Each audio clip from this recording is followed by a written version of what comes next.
El uso de espantapájaros se remonta al año 2500 a.C., cuando un espantapájaro es puesto en un cultivo, por un tiempo produce el efecto deseado, porque ahuyenta a las aves. Sin embargo, luego que las aves se dan cuenta que esto es algo artificial, que no tiene vida y que no representa un peligro, continuarán con su plan de alimentación. Las aves siempre descienden donde tienen de qué alimentarse. Y aunque nosotros no tengamos cultivo y esto no represente un peligro para nosotros, el Señor dijo que ilustra una verdad poderosa de cómo podemos perder las más grandes bendiciones de Dios. En la parábola del sembrador, el Señor dice allí que la semilla que cae junto al camino, vienen las aves del cielo y la arrebatan.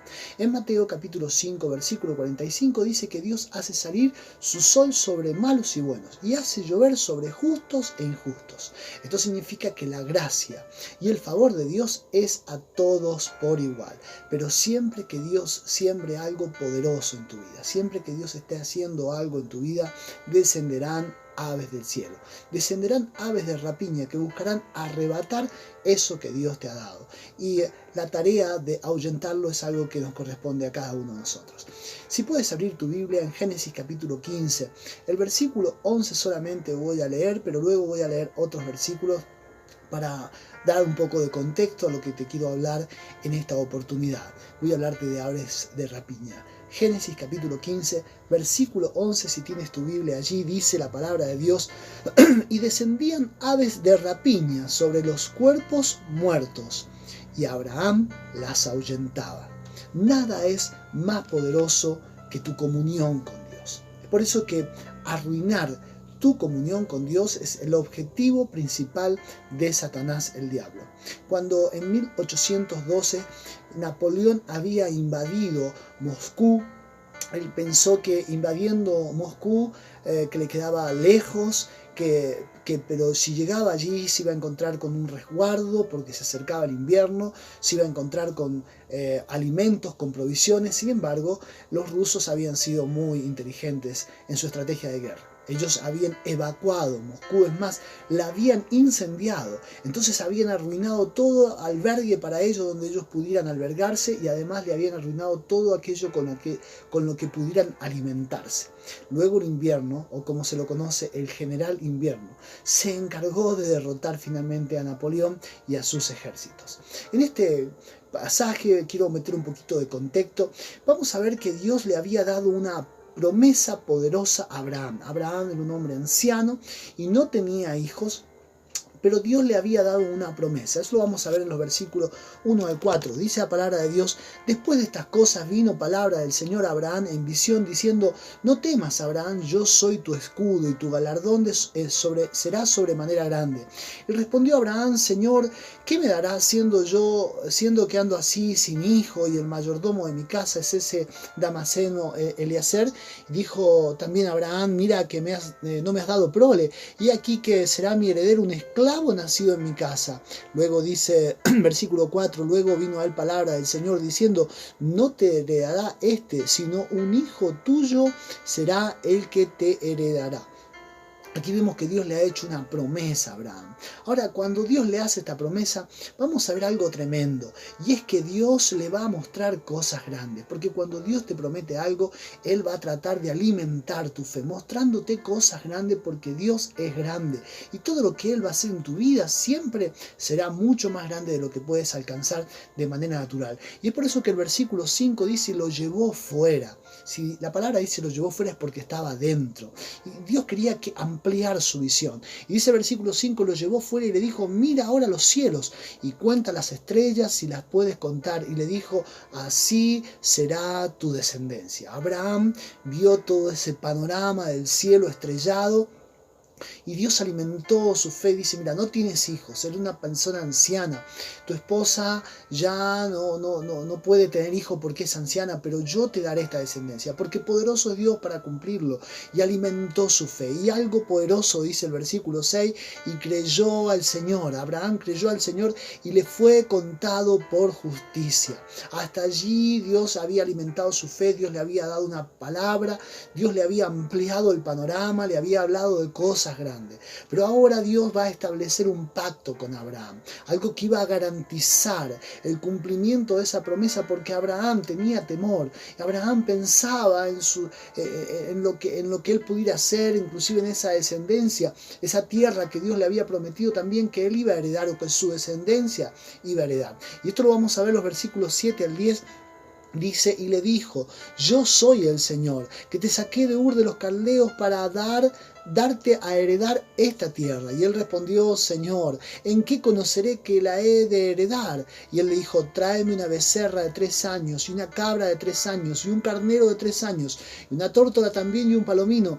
Y tomó él todo esto, Abraham lo tomó, y lo partió por la mitad, y puso cada mitad una frente a la otra, mas no partió las aves. La demanda de Dios tenía que ver con estos animales. Dice, yo te voy a garantizar que yo voy a cumplir esta promesa, porque Abraham le pidió como una garantía. Entonces Dios le dice, vamos a entrar en pacto. Esto es una costumbre de esa época, en esa cultura, donde los animales se partían a la mitad y se ponía una mitad frente a la otra.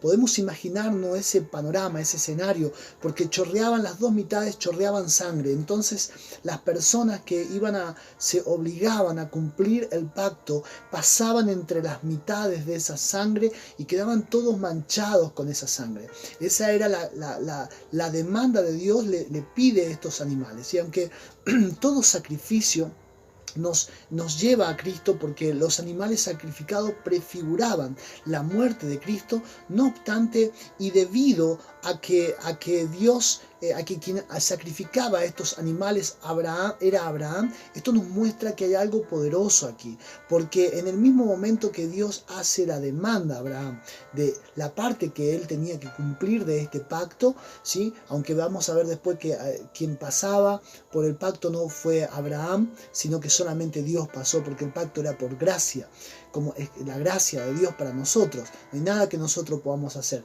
Sin embargo, aquí hay una demanda de Dios. Y cuando Abraham se dispone a cumplir con la demanda, porque Dios le dice, tráeme estos animales para partirlos por el medio, cuando Abraham se dispone a cumplir con esta demanda, inmediatamente comienzan a descender las aves de rapiña. Mientras le des tu vida a Dios, mientras aceptes al Señor como tu Salvador, mientras quieras acercarte a Dios, tal vez no tengas batalla, pero en el mismo momento que quieras cumplir con las demandas de Dios, en ese momento descenderán las aves de rapiña para tratar de arrebatar eso que Dios te ha dado, porque cuando cumple la demanda de Dios, el pacto de Dios se cumple en tu vida, y la bendición de Dios se cumple en tu vida, y todo lo grande que Dios te ha prometido se cumple en tu vida. Entonces aquí vamos a ver que estas aves de rapiña descendían para arruinar esa comunión con Dios. Eso que hacía poderoso la vida de Abraham era su relación con Dios, su comunión con Dios. Si hay algo que está interesado el enemigo, es arruinar esa comunión que tienes con Dios, de arruinar, de que no te acerques a Dios, de que no cumplas las demandas de Dios, porque eso te hará una persona poderosa. Y vamos a ver 3 cosas esenciales en cada uno de estos animales que Abraham partió por la mitad, que nos van a mostrar de qué manera las aves de rapiña buscan arruinar nuestra relación con Dios, lo que hace poderosa nuestra relación con Dios. Lo primero que vamos a ver es que estas aves de rapiña buscan arruinar la frescura de una relación sincera con Dios. Esto lo vamos a ver ilustrado en la becerra. Es el primer animal que Dios le pide a Abraham en esta demanda del pacto que Abraham debía sacrificar, la becerra. Una cosa es acercarse a Dios y otra cosa es acercarse a una religión. Hay muchas personas que dicen, bueno, yo me acerqué a Dios porque comenzaron a ir a una iglesia, porque comenzaron a profesar ciertas creencias, porque se acercaron a ciertas costumbres religiosas o alguna religión. Sin embargo, una cosa es acercarte a una religión, inclusive la iglesia cristiana evangélica, personas que se acercan a la iglesia y creen que ya tienen una relación con Dios, una relación fresca con Dios. Sin embargo, es totalmente distinto acercarse a una religión que acercarse a Dios mismo. Desde el principio, desde Génesis, vemos en Caín y Abel las dos grandes religiones del mundo. Dice la palabra de Dios que Abel se acercó a Dios, pero él se acercó a Dios sacrificando un animal. Y Caín se acercó a Dios ofreciendo del fruto de la tierra, de lo que él había trabajado.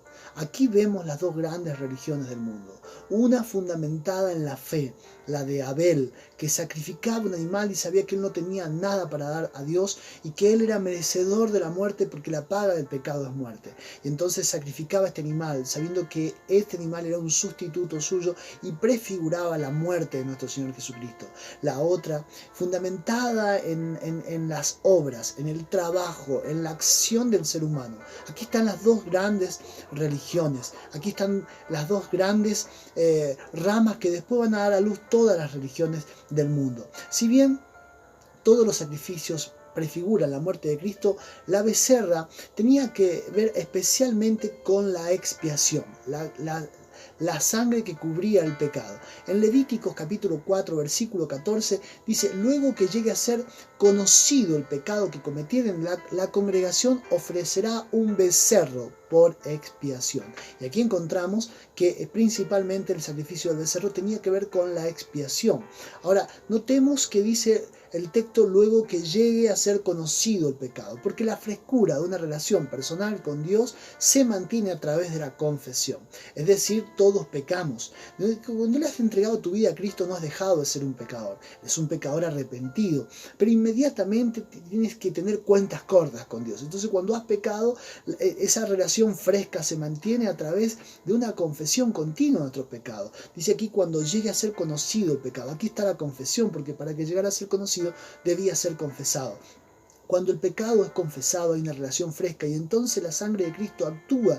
En 1 de Juan capítulo 1 versículos 7 al 9 habla de la comunión. Dice, cuando si tenemos comunión los unos con los otros, la sangre de Cristo nos limpia de todo pecado. Y si confesamos nuestros pecados, Él es fiel y justo para perdonar y limpiarnos de toda maldad. Las aves de rapiña descienden para que no haya una frescura en tu relación con Dios y no confieses tu pecado y tengas cuentas cortas con Dios. La segunda cosa que buscan arruinar las aves de rapiña en nuestra vida, en nuestra relación con Dios, es la sensibilidad frente al pecado y la sensibilidad con Dios. Y esto lo vamos a ver representado en la cabra. La pérdida de sensibilidad es sinónimo de pérdida de vida. Una de las cosas que se hace para cortar una hemorragia cuando se ha amputado un miembro o se ha hecho es cauterizar. Cauterizar se toma básicamente algo caliente allí, un hierro caliente que va a quemar esa piel. Lo que va a hacer es cortar va a detener el sangrado, pero también le va a dar muerte a ese tejido, razón por la cual esa parte que ha sido cauterizado se vuelve insensible. A esto se refiere la palabra de Dios en 1 Timoteo capítulo 4 versículo 2 cuando habla de mentes cauterizadas. Hay personas que tienen una mente cauterizada, que están insensibles. Una mente cauterizada es una mente insensible. Allí en Números capítulo 28 versículo 22, y por eso hablo de la cabra que representa esta sensibilidad, dice allí que Dios demandaba un macho cabrío para expiación, para reconciliar. O sea que Dios quiere que la reconciliación con el pecador. Donde hay amor, hay sensibilidad. Una persona que ama en el matrimonio, hay sensibilidad. Cuando uno está mal, el otro se siente sensible. Cuando se han peleado, no se sienten bien. Cuando han discutido en un matrimonio, hay sensibilidad. Y donde hay sensibilidad, se busca la reconciliación. El esposo y la esposa buscan reconciliarse porque no pueden estar en esa situación. Aquí vemos que Dios busca reconciliarse con nosotros.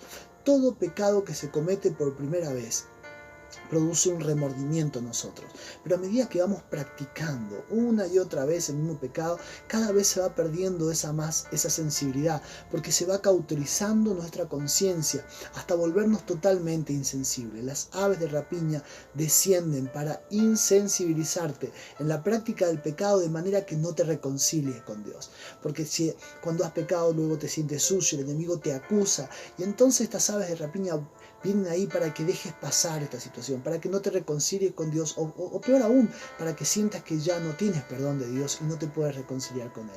La tercera cosa que buscan estas aves de rapiña para arruinar la relación poderosa con Dios a través de la comunión es la consagración total, y esto lo vamos a ver representado en el carnero. Toda consagración marca un destino y un trato especial. Cuando algo se consagra para una cosa, es un destino, pero a la vez tiene un trato especial. Por ejemplo, la porcelana. Con la porcelana se hacen tazas Y las tazas tienen un trato especial porque desayunas, tal vez, o tomas algo allí, pero también con las porcelanas se puede hacer los inodoros. Las dos cosas están hechas de porcelana, pero las dos cosas están destinadas a una función diferente, a una consagración, podríamos decir, diferente, y esto hace que se le dé una utilidad totalmente diferente. En Éxodo capítulo 19, versículo 5, el Señor dice, si dieres oídos a mi voz y guardares mi pacto, vosotros seréis mi especial tesoro sobre todos los pueblos de la tierra. Es decir, que nuestra consagración hace que Dios nos trate de una manera especial, pero debemos guardar el pacto, debemos cumplir con las demandas de Dios. En Levítico capítulo 8, versículo 22 al 23, allí nos habla de Moisés cómo consagró a Aarón y a sus hijos. Yo te voy a sintetizar un poquito. Dice, después hizo que trajeran el carnero de las consagraciones. Aquí aparece el carnero y aparece la palabra consagraciones. Y lo degolló y tomó Moisés de la sangre y lo puso sobre el lóbulo de la oreja derecha de Aarón. Bueno, también lo va a poner sobre el dedo pulgar, sobre el pie. Pero esto quiero detenerme en las consagraciones. El carnero de las consagraciones. La palabra aquí consagraciones significa colmar, completar, embarazar, encajar, reafirmar, saciar. Una persona que se ha consagrado, se siente colmado, completo, se ha embarazado de la obra de Dios, del plan de Dios para su vida, ha encajado en la obra de Dios, se ha reafirmado, se siente saciado. Por eso que hay muchas personas que solamente son salvos, porque una cosa es ser salvo y una cosa es estar consagrado a Dios. Por ejemplo, en Lucas 23:43 nos habla de este hombre, este malhechor que estaba a uno de los lados de la cruz del Señor. Y el Señor le dijo, de cierto te digo que hoy estarás conmigo en el paraíso. No cabe lugar a duda que este hombre, en el último momento de su vida, aceptó al Señor, fue salvo, es un hermano, estaremos un día con él. Ahora, este hombre solamente fue salvo. Este hombre no tuvo tiempo de ser restaurado, este hombre no tuvo ya tiempo de vivir en santidad, su vida no entró en un propósito de Dios para predicar el Evangelio, por ejemplo. Claro que tuvo un propósito porque nos llega la palabra, pero allí terminó todo, solamente fue salvo. Otra cosa es la consagración. En Daniel capítulo 1, versículo 8 dice que Daniel propuso en su corazón no contaminarse. Y esto lo llevó a una consagración. Daniel estuvo durante varios imperios, pasaron reyes, y Daniel seguía allí en Babilonia. Él era un gobernante, llegó a estar en un puesto de renombre, además de ser un profeta de Dios. ¿Por qué uno fue salvo y otra persona fue utilizada de una manera tan poderosa? Por la consagración. Hay gente que solamente se mantiene en el montón de los que son salvos. Y hay otros que viven en consagración. Las aves de rapiña descienden para que solamente seas un salvo del montón y para que nunca seas una persona consagrada y Dios pueda tratarte y destinarte como un especial tesoro. Quiero terminar leyéndote el versículo 12 y también luego el 18 dice, entonces el Señor dijo a Abraham, ten por cierto que tu descendencia morará en tierra ajena y será esclava allí. Versículo 12 dice, mas a la caída del sol sobrecogió el sueño a Abraham. Cansancio, Abraham se había cansado. Dice, y aquí el temor de una grande oscuridad cayó sobre él. Dos cosas vinieron, cansancio y vino temor. Pero también quiero explicarte un poquito, antes de finalizar con esta conclusión, lo que eran las aves de rapiña. La palabra rapiña proviene del latín rapare, que es un verbo que significa arrebatar, robar, denota una acción, sí, que se comete de manera violenta y con rapidez. Esto hacen las aves de rapiña en tu vida. Vienen para arrebatar, para robar con violencia lo que Dios te ha dado. Y no podemos evitar que estas aves de rapiña traten de arruinar lo que Dios nos ha dado, pero sí podemos ahuyentarla. Por lo cual, si quieres impedir que las aves de rapiña arrebaten lo que Dios te ha dado, entonces mantén fresca tu relación con Dios de una manera sincera. Sensibilízate con el pecado, busca reconciliarte inmediatamente con Dios si has caído en pecado. Conságrate totalmente a Dios, consagra tu vida totalmente a Dios. Porque aún Abraham, el padre de la fe, dice el versículo que leímos, tuvo temor y tuvo cansancio. Las aves del cielo venían a arrebatar las cosas que Dios le había dado, lo grande que Dios quería seguir. Tuvo temor y tuvo cansancio. Y es probable que en este momento tengas temor por tu familia. El diablo quiere arrebatar lo poderoso que hay en tu matrimonio, lo poderoso que hay en tus hijos, lo poderoso que Él te ha dado, los talentos, los dones que Dios te dio. Él quiere arrebatar el propósito de Dios con tu vida. Pero es nuestra tarea, aunque te sientas cansado como Abraham, aunque tengas temor. Abraham era considerado el padre de la fe, sin embargo él ahuyentó.